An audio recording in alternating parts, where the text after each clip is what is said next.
Hola, ¿qué tal? Buenos días, amigos, amigas. En este martes, ya 7 de marzo, ya estamos avanzaditos en el año, tercer mes del año. Estamos haciendo el día de hoy un pequeño video, el día de hoy que tuvimos tiempo, un poquito de tiempo libre para poder hacer un video. Y fíjense que desde hace algunos días traigo la idea de platicar un poco acerca de un tema muy interesante que es el momento en el que clínicamente o psicológicamente un paciente está predispuesto a venir a consulta. Para esto existe un artículo llamado El goce y el síntoma. La angustia, el goce y el síntoma, también lo llaman por ahí otras personas.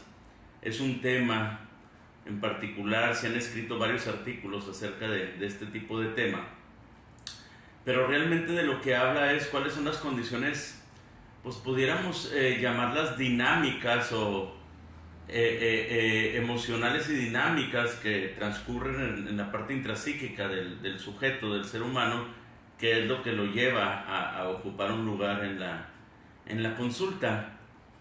Porque fíjense que vemos mucho en las redes, en diferentes medios publicitarios, ¿verdad? Muchos colegas por ahí que se anuncian, que ofreciendo sus servicios, foros, en páginas de internet, en Doctoralia, etcétera, ¿verdad?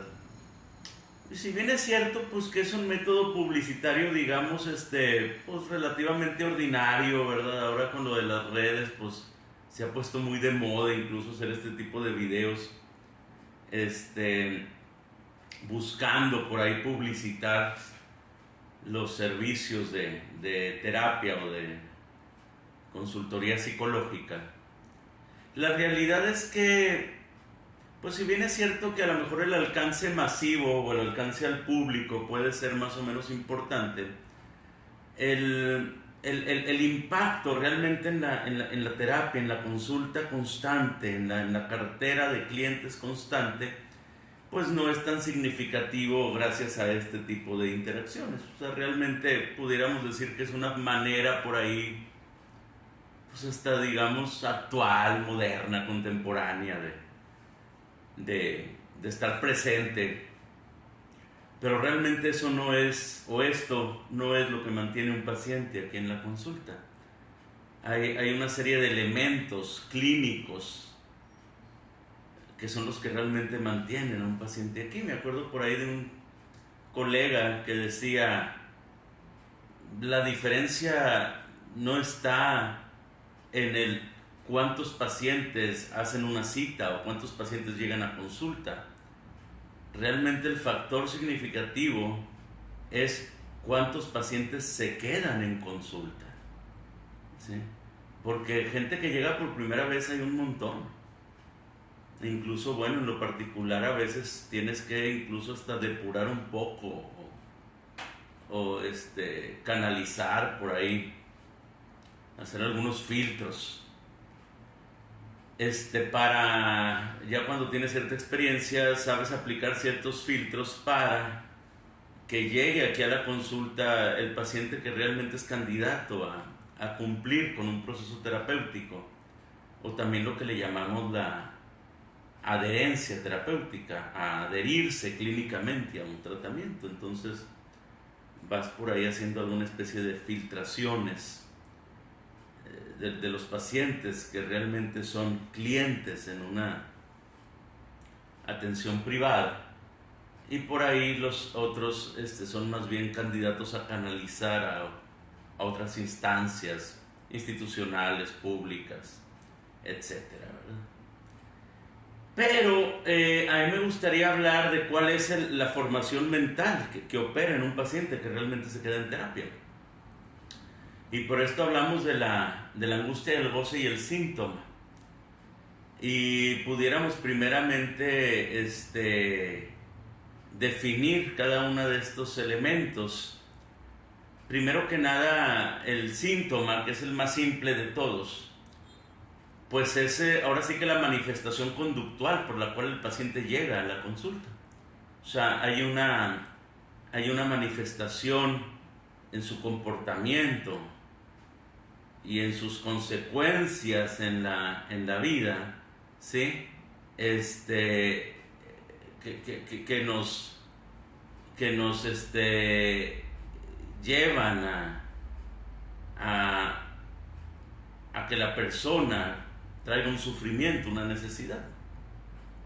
O sea, el síntoma, esos sufrimientos, esas situaciones que el paciente está pasando en su comportamiento y en sus consecuencias, llevan al segundo elemento del cual aquí hablamos, que es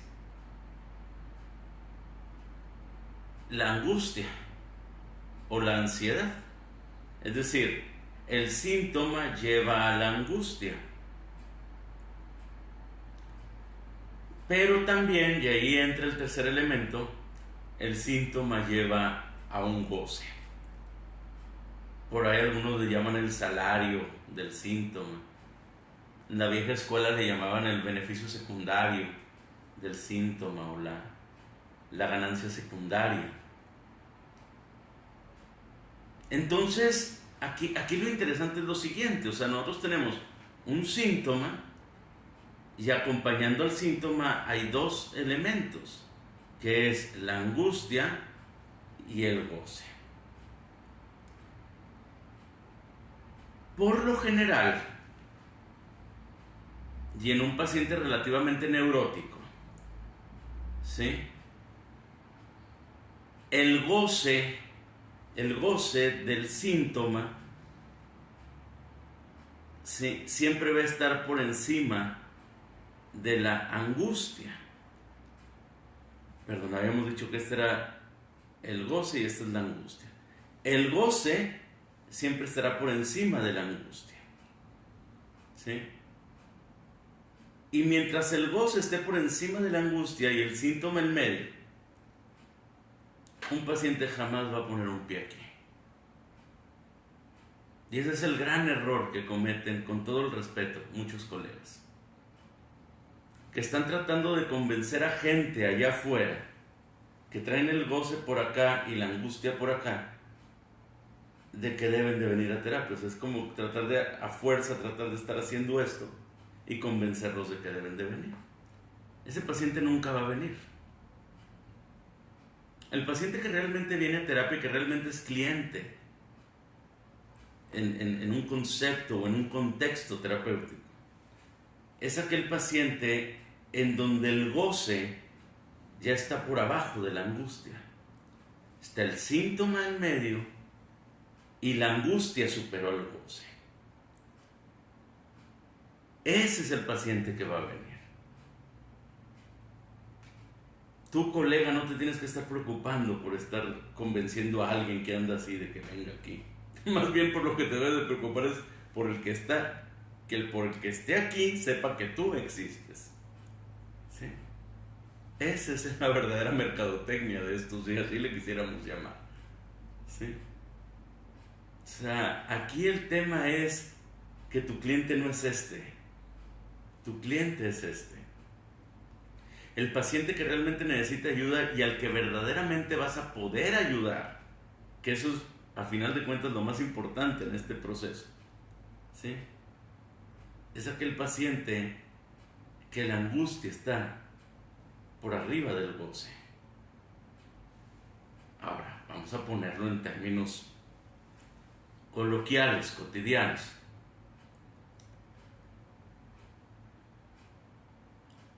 Hay una frase de un psicoanalista que dice de manera literal, si no mal recuerdo, creo que es de apellido Miro, Vicente Miro, dice: hasta que el inconsciente, cansado de ser negado, hace huelga y corporaliza la angustia. Hasta que el yo, el cuerpo del paciente, ya no puede con la angustia que lleva el síntoma, es cuando la persona va a venir aquí. Me recuerda por ahí una persona que decía, no, licenciado, pues es que a todo se acostumbra uno o una. Sí. Y era una señora que llevaba 7 operaciones en el intestino, con una vida de muchos años soportando o tolerando o manejando un esposo alcohólico narcisista. ¿Sí? No, pues a todo se acostumbra uno. Pues sí, a todo se acostumbra uno. Pregúntale a tu estómago. ¿Sí? O sea, tú has estado acomodando el goce por arriba de la angustia, y esta angustia que no se manifiesta en tu emoción, la manifiesta el cuerpo a través del intestino. ¿Sí? Y ahí está tu angustia, pero de alguna manera canalizada al cuerpo, ¿sí? Manifestada o somatizada por medio del intestino. Y sí, pues acá andas bien adaptado, ¿verdad? A todo se adapta una o uno, ¿sí? A todo se adapta, pero tu intestino tiene 7 operaciones, ¿sí? Y todavía el esposo alcohólico narcisista le reclamaba, ¿verdad? No, es que tú cada rato te están operando, y, ¿no? Cuando él es el culpable de gran parte de todo esto, ¿no? Pero bueno, así es el narcisista, ¿no? El narcisista no va a terapia. Los que van a terapia son los que están alrededor de él, ¿sí? Entonces, ¿cuándo vendrá el paciente a consulta? Cuando la realidad lo alcanza, cuando la angustia está por encima del goce, cuando la angustia es tal que sus mecanismos naturales de defensa y de amortiguación de la realidad ya no le alcanzan. Es decir, ya no te alcanzaron tus mecanismos, ya no te alcanzaron tus raciocinios, ya no te alcanzaron tus intelectualizaciones, ya no te alcanzó la represión, incluso ya no te alcanzó a lo mejor la sublimación, que es el mecanismo más sano. Ya no te alcanzó escindir, que también es un mecanismo primitivo, ¿sí? Y entonces, ya cuando sufres la consecuencia de la realidad y que el goce ya no te alcanza para superar la angustia, ese será el momento en el que el paciente ponga un pie aquí. Luego hay otros factores que también intervienen, porque a veces andan en esta ecuación y aún así no acuden a la terapia, pero empiezan a ir a otro tipo de espacios alternativos, ¿verdad? Psicología silvestre, ¿no? Bueno, eso ya es otro factor. Pero ahorita estamos hablando de la ecuación angustia, goce, síntoma, ¿sí? El síntoma existe, el goce está presente, ¿sí? Y la angustia está abajo. Ahí no va a venir. Decía también este mismo psicoanalista que les comentaba ahorita, ¿sí? Tampoco es para tanto, dirá el neurótico, ¿sí? Dice, no será más que una manera mermada de vivir, pero tampoco es para tanto, dirá el neurótico que prefiere ignorarse. Lo repito, será una manera mermada de vivir, pero tampoco es para tanto, dirá el neurótico que prefiere ignorarse. Nada que no se solucione con ir a comprar algunas cosas, con salir de viaje, con ir a restaurantes caros, con hacer algunas cosas que nos distraigan, y con eso vamos mermando la angustia y vamos sacando el goce y disfrutando los beneficios secundarios en el goce por medio del síntoma. ¿Sí? Ojo, hay personas que sí viven toda la vida y así mueren. Nunca hubo la necesidad de venir a terapia porque nunca la angustia superó al goce. Esa es una neurosis funcional. No pasa nada, no hay problema. Han podido vivir así y pueden seguir viviendo así. Incluso llegan a terapia con la angustia por abajo, por arriba del goce y el goce abajo. Lógicamente la terapia y el proceso terapéutico va haciendo esto, y a veces cuando llegan a este punto en la terapia, abandonan la terapia. A final de cuentas ya volví a sacar a flote el goce y ya volví a reprimir la angustia, a seguir disfrutando de la vida. No pasa nada. Por eso decimos que un paciente es para toda la vida. Tengo pacientes que tienen 25 años viniendo. Chicas de 35 años, 34 que vienen desde que tenían 14 o 15, desde que eran adolescentes. Señores de 60 años que son pacientes míos desde que tenían 35, 37. Personas de 40, 40 y tantos que son pacientes desde que tenían 20. Toda la vida han ido y venido en diferentes ocasiones porque han andado así.